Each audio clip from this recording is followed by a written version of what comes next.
kulan wacan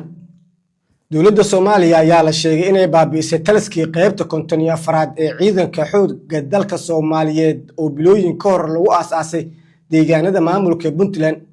tan oo ka dhigan in meesha uu ka baxay xilkii uu hayay taliyihii xilligaasi qaybtaasi loo magacaabay General Jimcaale Jaamac Takar xogo hoose oo aan helina ayaa sheegay in dowladda Soomaaliya ay gebi ahaanba ay meesha ka saartay sidoo kalena ay baabi'isay taliskii qaybta 54 ee ciidanka xoogga dalka Soomaaliyeed oo qorsho ahaa inuu ka howlgalo deegaanada maamulka Puntland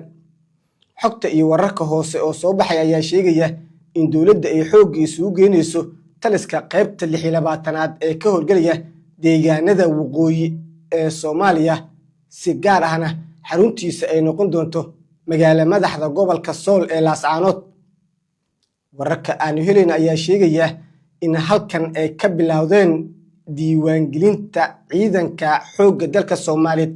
si gaar ah qaybta 26aad ee ka howlgalaya deegaanada waqooyi ee Soomaaliya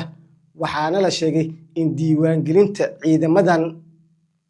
si toos ah ay u bilaabatay qaybta 26aad ayaa qorshuhu yahay in lagu xoojiyo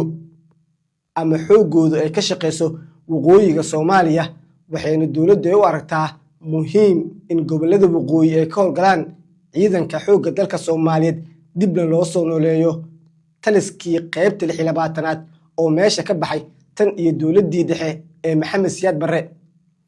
isbitaalka Amora Specialist waxa uu dalka keenay qalab casri ah oo adigoo aan qalin lagu marsin ama dawo lagu siin ayaa laga daaweynayaa hameeyirida ragga waxaan xaadir kugu ah isbitaalka dhaqaatiir PhD sidata oo 20 sano wax ka badan ka shaqeynayay cilmiga cudurrada ragga qaybta 54aad oo aasaskeeda bilooyin ka hor dowladda ay bilowday waxaa taliye looga dhigay General Jimcaale Jaamac Takar oo la heshiiyay maamulka Puntland kaas oo la sheegay in la xaliyay khilaafkii isaga iyo dani ka dhaxeeyay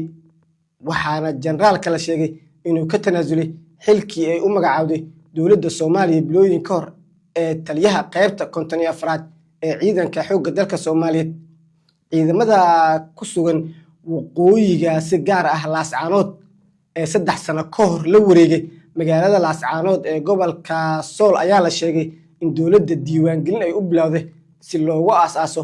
qaybta 26aad ee taliska ciidanka xoogga dalka Soomaaliyeed taas oo muhiim xilligan ay u aragto dowladda inay ka howlgalaan waqooyiga Soomaaliya wixii warar ah soo kordha halkan ayaad kala socon doontaan hadduu eebbe idmo